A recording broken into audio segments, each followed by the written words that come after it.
this where I gotta go?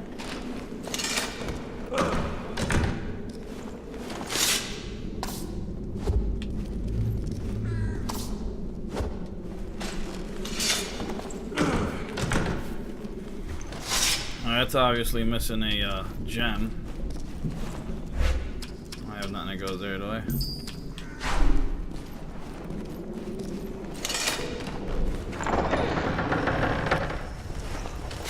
Now where the hell am I? Whoa, whoa, whoa, whoa, whoa!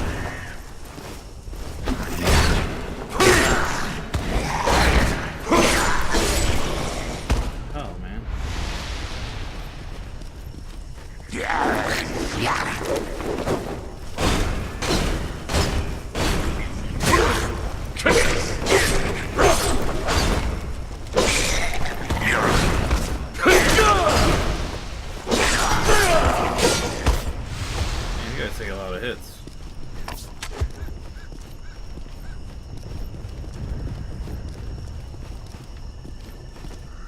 I don't think I've ever been in this area.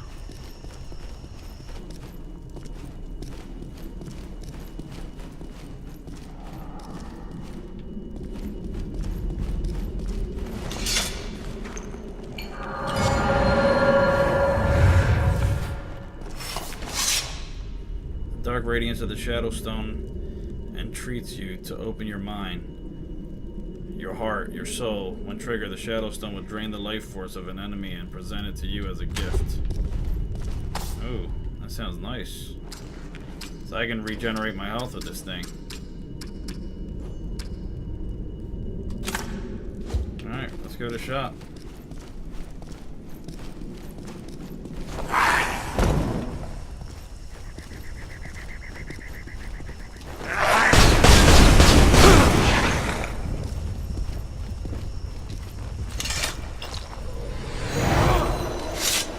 This guy ain't playing no games, huh?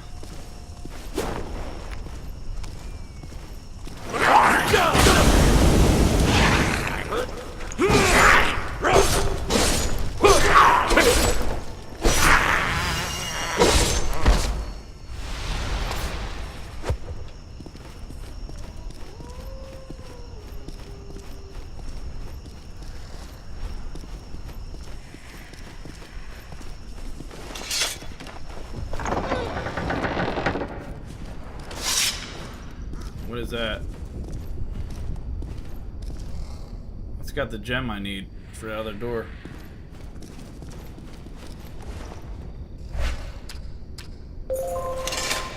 Uh-huh.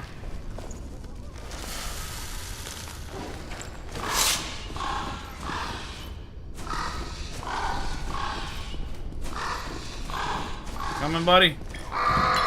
Thanks, buddy. The face sets of the octagonal gem glitter as it moves in the light.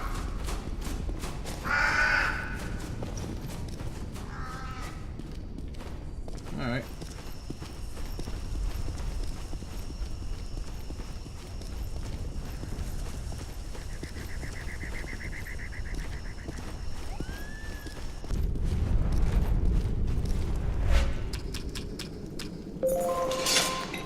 Alright, that goes there.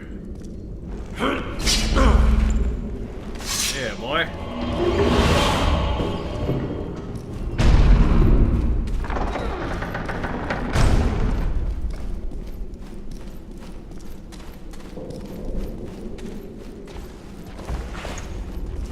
Ooh.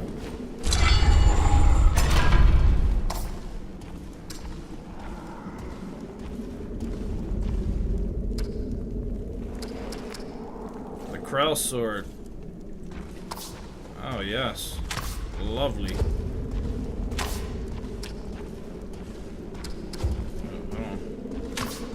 Yeah, we're gonna power this thing all the way up. I've been dying from one of these.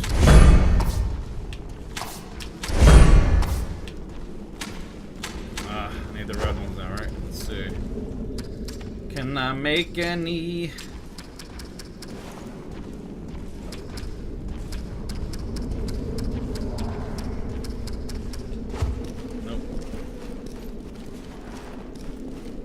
Hang on a second.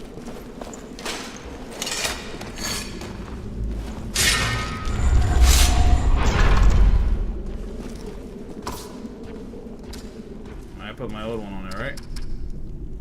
Yes, I did. Sweet. New shit.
How am I supposed to kill this thing, man?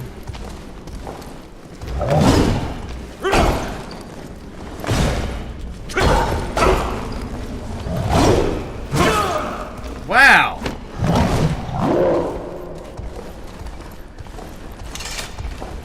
How about I just don't kill him at all?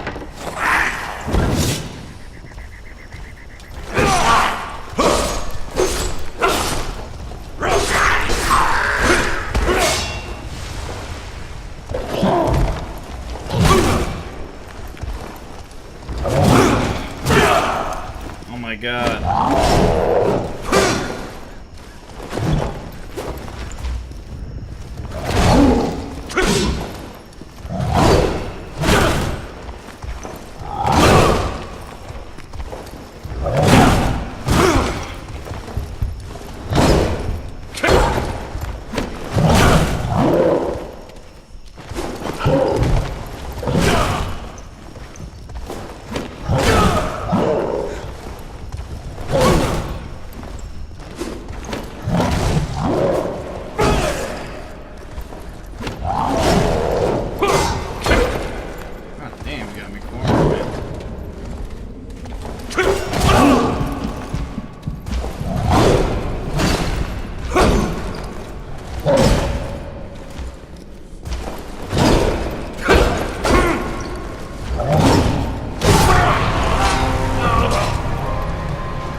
Dang, he beat the shit out of me. Can't get through that shield.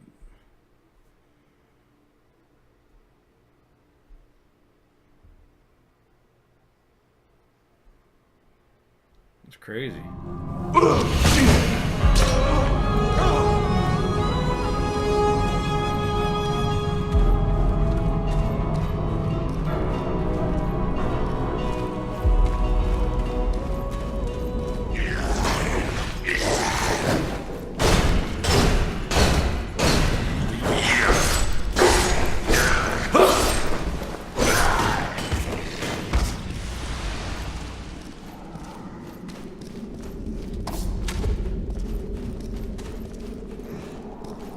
I gotta figure out how to kill these guys, man. They're gonna be a pain in the ass.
I kill this guy?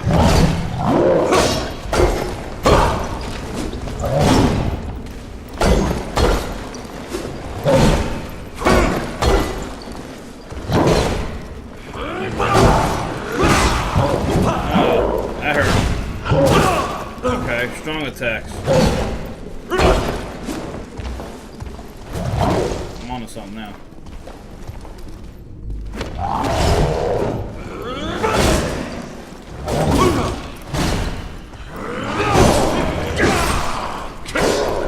There we go.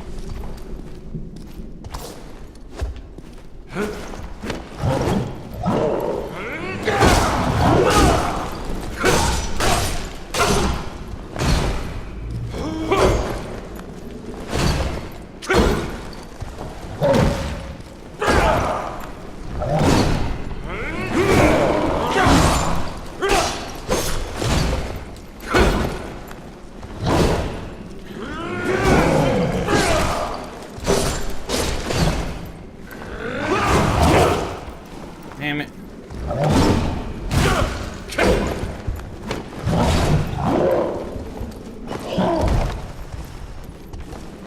Look at that, but I think there's a bunch of people over there.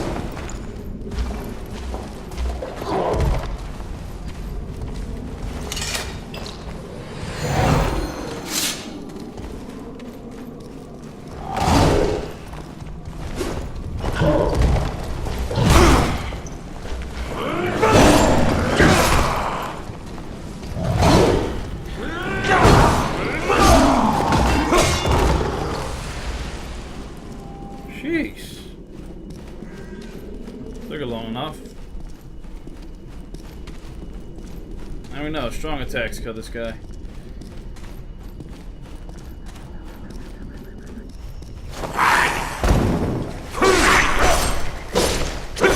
These guys just got charged. We're gonna get started. Got some book. We got a book here with some pictures. Picture book. My kind of thing right here. Oh, reading. Once upon a time, there lived a little Krell named Flunt. Flunt was apprenticed to his village's blacksmith and worked very hard every day to learn what his master taught him. The master blacksmith bought his iron from a traveling Krell named Gort, who came to the village once every 2 weeks with his heavily loaded wagon. One day, a day when Gort was due to appear, the master blacksmith asked Flunt to go and meet Gort on the road and tell him to go to the tavern instead of directly to the smith. Okay, after directly to the smith, because the tavern keep had... What did it say? The tavern keep had baked some special pies, and the blacksmith wanted Gort to have one before they had gone cold.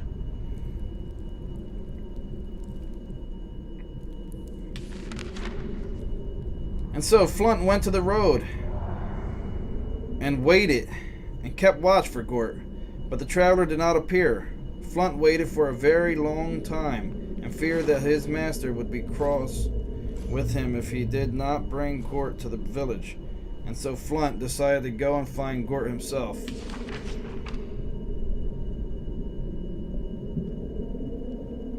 There he is. He's looking for him.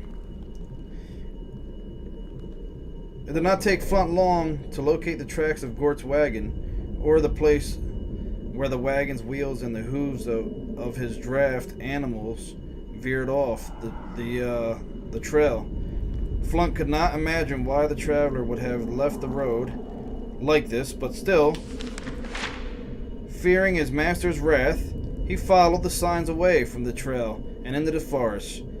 Soon Flunt heard a sound.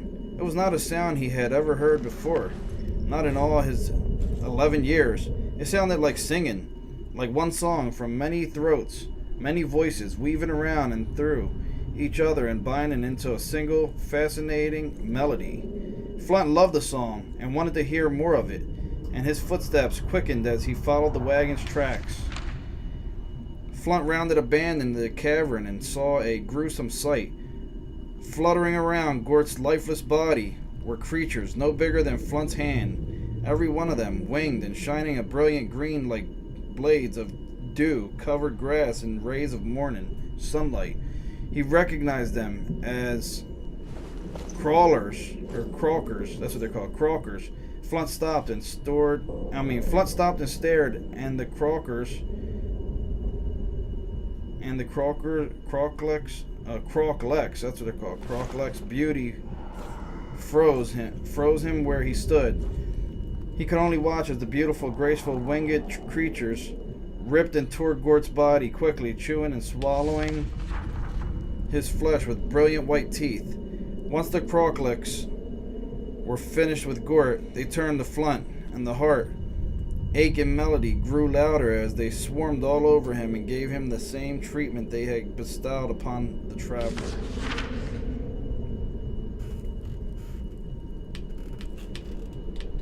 Man, they sound like some vicious ass creatures. Don't tell me I'm gonna have to fight these things.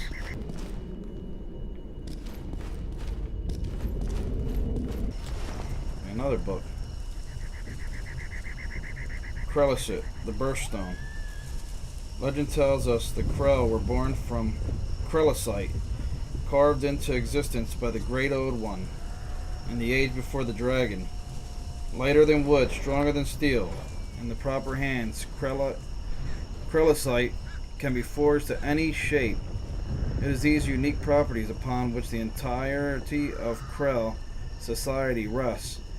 Is there any wonder we ascribe such divine origins to something so remarkable?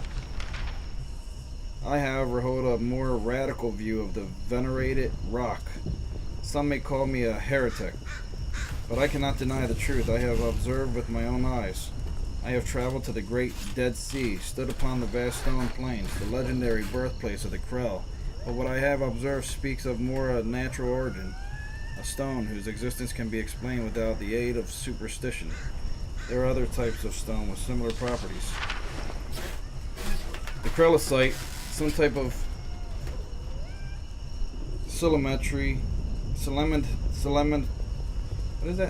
sedimentary rock, are light but brittle. Gems, a form of stone, are extremely hard but heavy and rare. No other stone carries the properties of both save for Krellicite. I have come to believe that Krellicite is in fact not a stone at all. It is instead organic in nature and most likely the calcified remains of some long dead creature, one that pre-existed the Krell by thousands of years. Alright, we got some history lessons on how the Krell were created. Which are those little bitches running all over this place. Trying to kill my ass. Whoever creeps near my room, be gone with you. I've nothing to say. The hell? Who are you to be so damnably persistent? Why are you hiding? I hide only from myself, stranger. Many lives did I ruin with my selfish vanity. Many children lost. It is only fit that I remain here in self-imposed exile.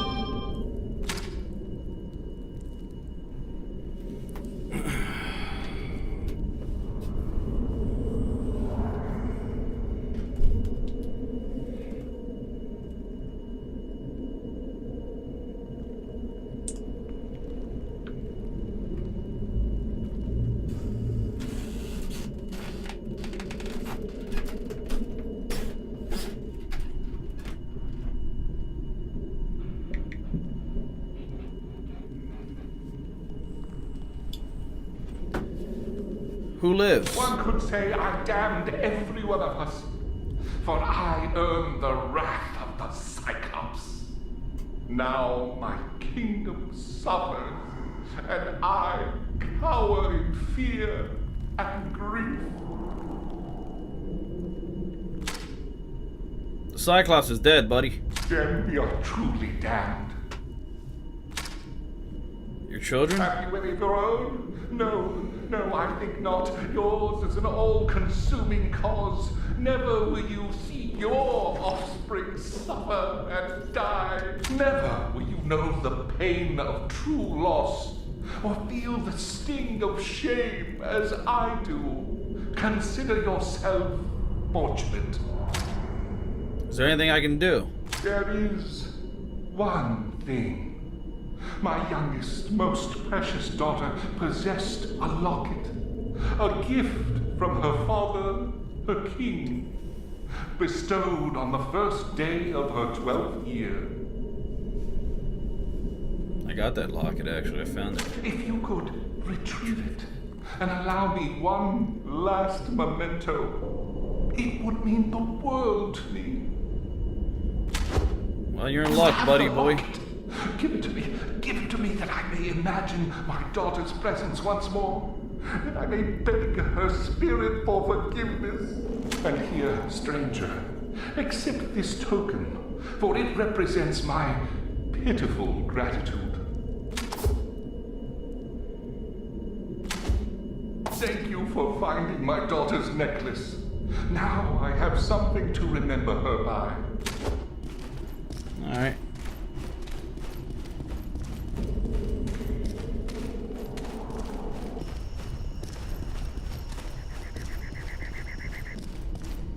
Oh, we got a box there.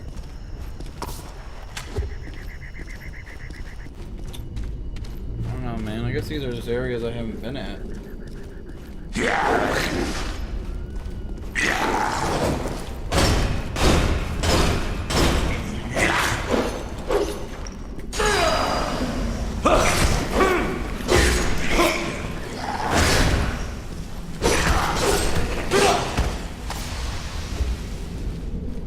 Oh, that healed me.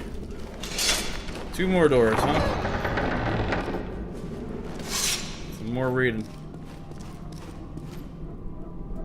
Oh, we're up here. Wow. What do we got here?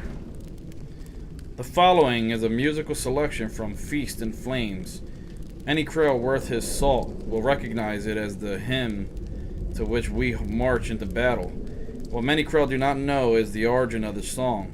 Some believe it to be a reference to the way we wage war, the way our warriors overtake our enemies, much in the way a fire overtakes a dry forest. However, there is a more serene origin behind the song. It is an ancient song that celebrates a Krail's inborn resistance to fire. You find what appears to be pieces of sheet music folded in the pages of a book. Alright, we got some of that. Okay, we found something.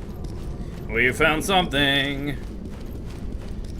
Oh, we got another doorway over here. Where does this lead to? A Krail.